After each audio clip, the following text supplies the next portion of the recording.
귀연골 같은 경우에는 추가적으로 더 채취해서 사용할 수 있는 경우도 많아요. 하지만 비중격 연골 같은 경우에는요, 더 이상 떼기가 어렵습니다. 그래서 이런 경우에는 다른 대안을 찾아야 되죠.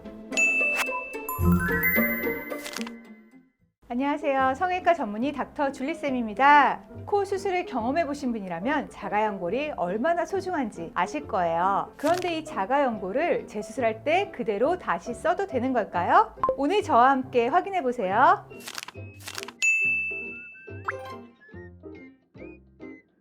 자가연골을 다시 사용할 수 있느냐 없느냐에는 가장 중요한 건 기존에 잘라진 모양입니다. 코끝 덮음 이식 같은 경우에는 재사용할 수 있는 경우가 대부분이고요. 그렇지 않고 기둥으로 사용된 경우라면 너무 물렁거리거나 약해졌거나 아니면 석회화되었거나 이런 것들에 따라서 재사용할 수 있기도 하고 없기도 합니다. 하지만 기둥으로 사용한 연골들은 대부분 사용하기가 힘든데요. 대부분 재수술을 하는 이유가 뭐죠? 코끝이 짧아졌거나 낮아졌거나 이런 이유인데 바로 이 비중격 자체가 일부 흡수되어서 낮아지거나 짧아진 것이기 때문에 기둥 자체의 크기나 폭, 강도가 약해지고 작아져서 재사용할 수 없는 경우가 대부분입니다.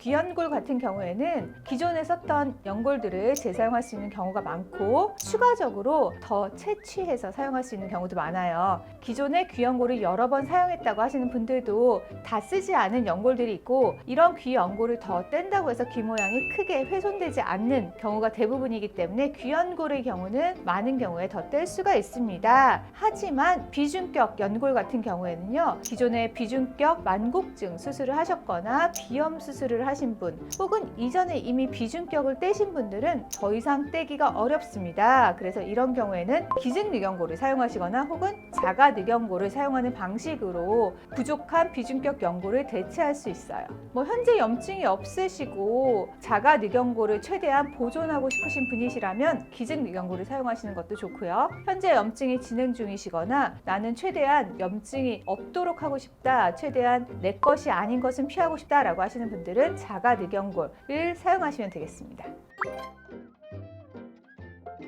기존에 자가늑연골을 사용해서 수술하셨던 분들 중에서 자가늑연골도 재사용할 수 있는 경우와 아닌 경우가 있어요. 어떤 경우냐면요, 예를 들면 코끝이 너무 높아서 낮춘다 라는 거는 다듬어서 깎아내는 것이 필요하기 때문에 재사용할 수 있는 대표적인 경우라고 할 수 있습니다. 하지만 코끝이 너무 짧아서 혹은 너무 낮아서 재수술을 생각하신다면 기존에 기둥으로 썼던 자가늑연골은 이미 들어가 있는 길이 자체가 짧거나 폭이 좁은 상태이기 때문에 재사용을 한다고 해도 원하는 모양을 만들기 힘들어서 자가늑연골을 더 채취해서 사용하거나 아니면 추가적으로 기증늑연골을 사용하는 것이 필요하실 수 있습니다.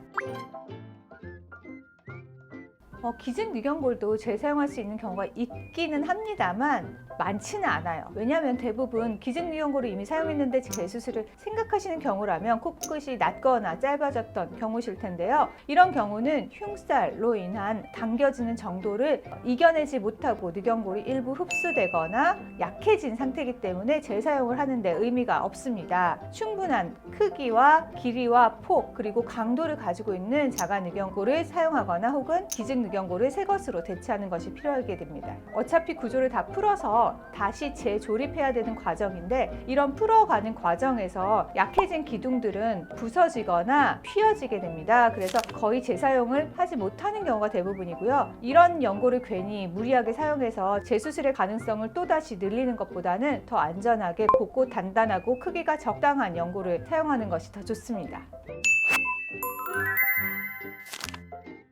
오늘은 코 재수술 시에 자가연골 재사용이 가능한가에 대해서 알아봤습니다. 다음에도 반짝이는 성형 이야기로 또 뵐게요. 안녕!